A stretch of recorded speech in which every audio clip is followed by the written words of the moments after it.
पाकिस्तान से जुड़ी ये बड़ी खबर आप तक पहुंचा रहे हैं, जहां भारत के दोबारा से हमले के डर से पाकिस्तान की सेना घबराई हुई है।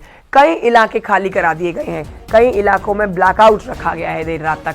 सियालकोट, शेखोरा, कसोर, बहावलनगर खाली करा लिए गए हैं। इतना ही नहीं, भारत के दोबारा से हमले के डर से आधी रात को ही पाक आर्मी चीफ सेना मुख्यालय पहुंच गए। बड़ी जानकारी आपको दे रहे हैं।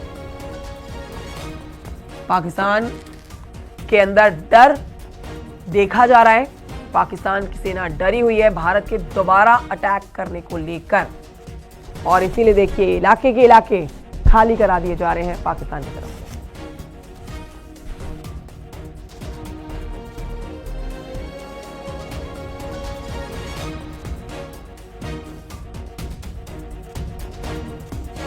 उधर भारत के दोबारा हमले के डर से पाकिस्तान सेना घबराई हुई है।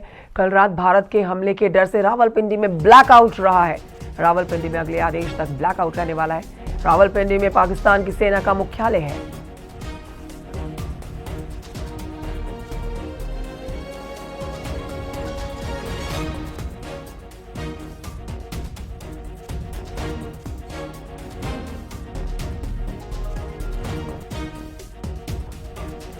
बलूच लिबरेशन आर्मी ने पाक सेना की गाड़ी उड़ाई।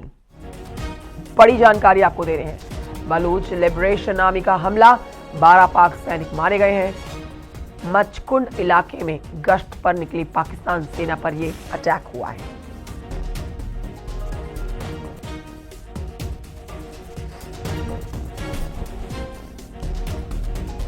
उधर राजौरी में, पुंछ में एलओसी पर पाकिस्तान की ओर से फायरिंग। भारतीय सेना ने पाकिस्तान को मुंह तोड़ जवाब दिया।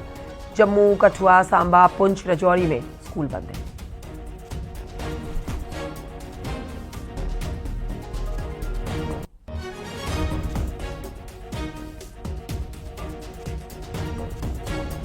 पीछे एक बड़ी खबर आ रही है। बड़ी खबर आपको बता देते हैं कि पाकिस्तान को एनएसए अजीत डोभाल ने चेतावनी दे दी है।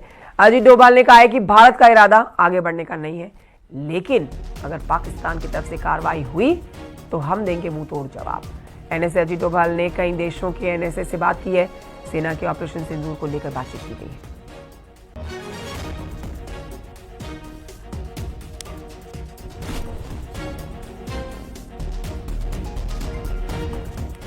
ऑपरेशन सिंदूर की सफलता के बाद आज सुबह 11 बजे सर्वदलीय बैठक होने जा रही है। आपको जानकारी दे देते हैं कि इस बैठक में केंद्रीय गृह मंत्री अमित शाह, रक्षा मंत्री राजनाथ सिंह होंगे शामिल।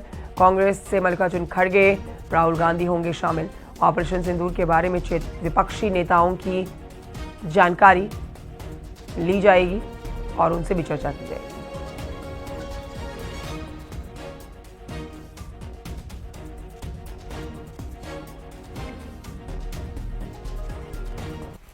बाईस अप्रैल 2025 पहलगाम में आतंकवादियों ने 26 निर्दोष पर्यटकों को बेरहमी से मार डाला। इस घटना के बाद देश का दिल दहल गया, आक्रोश की आग भड़क उठी।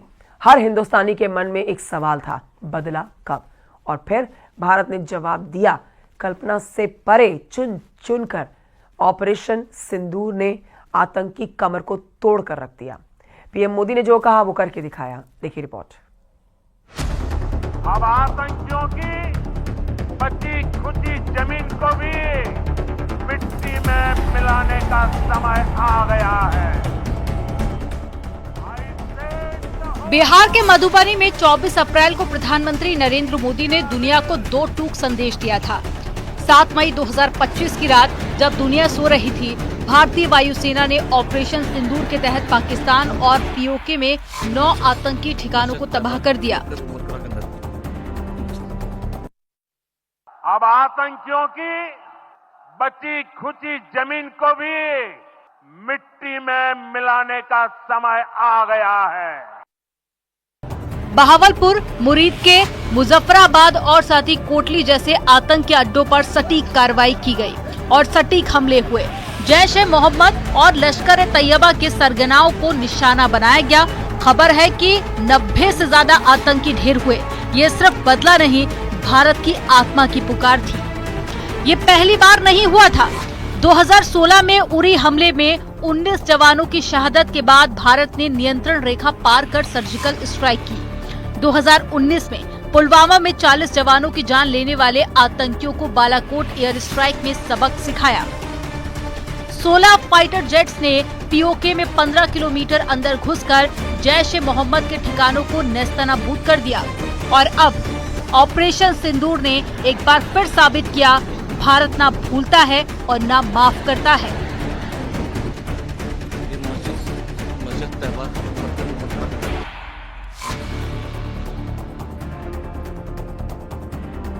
प्रधानमंत्री मोदी ने खुद इस ऑपरेशन का नाम सिंदूर चुना, क्योंकि पहलगांव में आतंकियों ने पुरुषों को निशाना बनाया, औरतों का सुहाग छीना और कहा था कि जाओ मोदी को बता देना।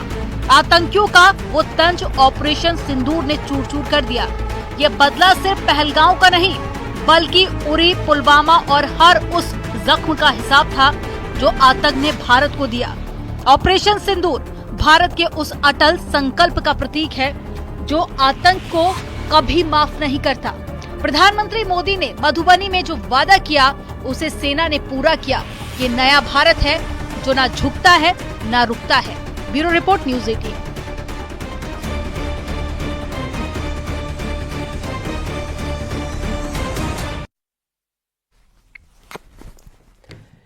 ऑपरेशन